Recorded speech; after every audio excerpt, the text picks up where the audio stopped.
नमस्कार दोस्तों, आपके साथ मैं हूं मुबश्शा। खबरों पर कैसे काबू पाया जाता है, कैसे लोगों का ध्यान मुद्दों से भटकाया जाता है और कैसे लोगों की वाहवाही लूटी जाती है, ये सारे काम मोदी सरकार को बखूबी आते हैं। वो कैसे, ये मैं आपको आगे बताऊंगी। दरअसल मुंबई में जिस दिन विपक्षी गठबंधन इंडिया की बैठक होती है, उसी दिन मोदी सरकार एक फरमान जारी कर देती है। जी हाँ दोस्तों, संसद का विशेष सत्र बुलाया जा रहा है, जिसको लेकर कई तरह की सुगबुगाहट इस वक्त देखने को मिल रही है और कई सारी बातें भी सामने आ रही है और राजनीतिक गलियारों में कहीं ना कहीं खलचल सी मच गई है। इसमें समान नागरिक संहिता को लेकर खबरें सामने आ रही है कि यूनिफॉर्म सिविल कोड लागू हो सकता है। इसी के साथ महिला आरक्षण विधेयक पास करवाया जा सकता है, ये खबर भी सामने आ रही है। और तीसरी और सबसे महत्वपूर्ण बात यह है कि एक राष्ट्र एक चुनाव बिल को लेकर भी जद्दोजहद कहीं ना कहीं इसमें देखी जा रही है और ये माना जा रहा है कि इस तरह का बिल लाया जाएगा। यह विशेष सत्र 18 से 22 सितंबर तक चलेगा, जिसमें खास तौर से G20 को लेकर भारत की उपलब्धियों का जिक्र किया जाएगा। यानी कि कुल मिलाकर 2024 के आम चुनाव को मद्देनजर ये सत्र लाया गया है, जिसमें मोदी सरकार अपने कामों को, अपने नाम को और अपनी सरकार के 9 साल बेमिसाल का बखान करेगी और कोई भी मौका ऐसा नहीं गंवाएगी जिसमें 2024 की तैयारी अधूरी रहती हुई इनको नजर आए या फिर लगे कि 2024 के लिए पॉजिटिव साइन कहीं ना कहीं। देखिए, आज तक ने जो खबर लिखी है उसमें क्या है, मैं आपको बताती हूँ। केंद्र सरकार ने संसद का विशेष सत्र बुलाया है। ये सत्र 18 से 22 सितंबर तक चलेगा। बताया जा रहा है कि सत्र से 5 बैठकें होंगी। सूत्रों के मुताबिक संसद के इस विशेष सत्र में मोदी सरकार एक देश एक चुनाव पर बिल लेकर आ सकती है। एक देश एक चुनाव सीधा सा मतलब है कि देश में होने वाले सारे चुनाव एक साथ एक ही समय पर किए जा सकेंगे।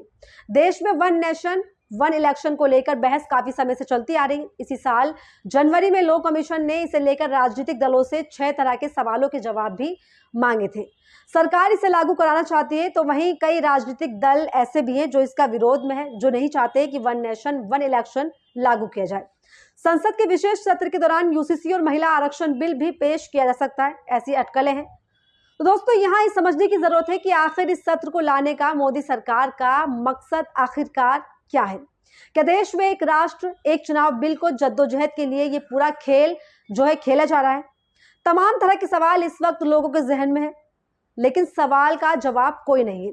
वहीं संसदीय कार्य मंत्री प्रहलाद जोशी से इस समिति को लेकर कई तरह के सवाल भी किए गए, तो उनका बयान सामने आया जिसमें उन्होंने कहा है कि अभी कमेटी रिपोर्ट तैयार करेगी, इसके बाद इस पर बहस होगी, फिर रिपोर्ट संसद में जाएगी और उस पर चर्चा भी की जाएगी। बाकायदा एक प्रोसीजर होगा।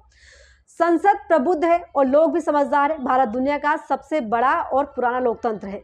भारत के लोकतंत्र में नए नए विषय आएंगे तो चर्चा होगी ही। ये कोई कल से तो लागू नहीं हो रहा। संसद के विशेष सत्र में क्या क्या टॉपिक्स पर सवाल जवाब होंगे, किस तरह से टॉपिक डिसाइड किए जाएंगे, इस पर 2-3 दिन में भी बता दिया जाएगा। 1967 तक भारत में लोकसभा और विधानसभा चुनाव साथ में ही होते थे, इस पर चर्चा तो होनी ही चाहिए। ये पूरा बयान प्रॉपर प्रहलाद जोशी ने दिया है। ये भी कयास लगाए जा रहे हैं कि संसद को पुरानी से नई इमारत में शिफ्ट करने के इरादे से इस विशेष सत्र को बुलाया गया है। कुछ लोगों का यह भी मानना है कि अचानक से बुलाए गए इस सत्र के दौरान सरकार कोई महत्वपूर्ण फैसला जरूर ले सकती है और कोई महत्वपूर्ण बिल भी पास करवा सकती है, लेकिन फिलहाल ये सब केवल अटकलें हैं। इस बीच कांग्रेस नेता और कांग्रेस पार्टी ने बृहस्पतिवार को आरोप लगाया कि अडानी समूह के खिलाफ नए नए खुलासे होने से सरकार जो इस वक्त घबराई हुई है और विपक्षी दलों की बैठकों के चलते समाचार का प्रबंधन करने की कवायद के लिए विशेष सत्र बुलाने का एक ड्रामा, एक ढोंग किया जा रहा है। इसी के साथ कांग्रेस नेता राहुल गांधी ने भी अपना बयान दिया है और इस पर अपनी प्रतिक्रिया भी जाहिर की है। यहाँ कुछ घबराहट का संकेत है। उस तरह की घबराहट तब हुई थी जब मैंने संसद भवन में भाषण दिया था। घबराहट की वजह से ही अचानक उन्हें मेरी संसद की सदस्यता को रद्द भी करना पड़ा था। राहुल गांधी ने यह बयान दिया।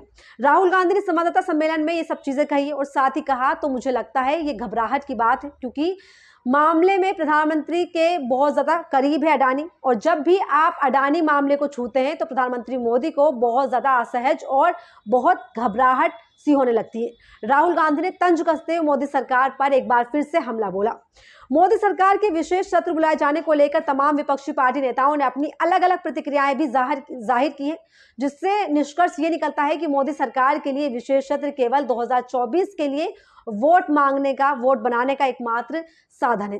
तो आपको क्या लगता है, 2024 को लेकर वोट मांगने का एकमात्र साधन है या फिर विशेष सत्र बुलाने के पीछे प्रधानमंत्री मोदी की किस तरह की एक अलग मंशा है? कमेंट सेक्शन में अपनी राय जरूर बताएं और ऐसी तमाम वीडियोस के लिए बने रहिए मेरे साथ दिक्कन टॉप पर।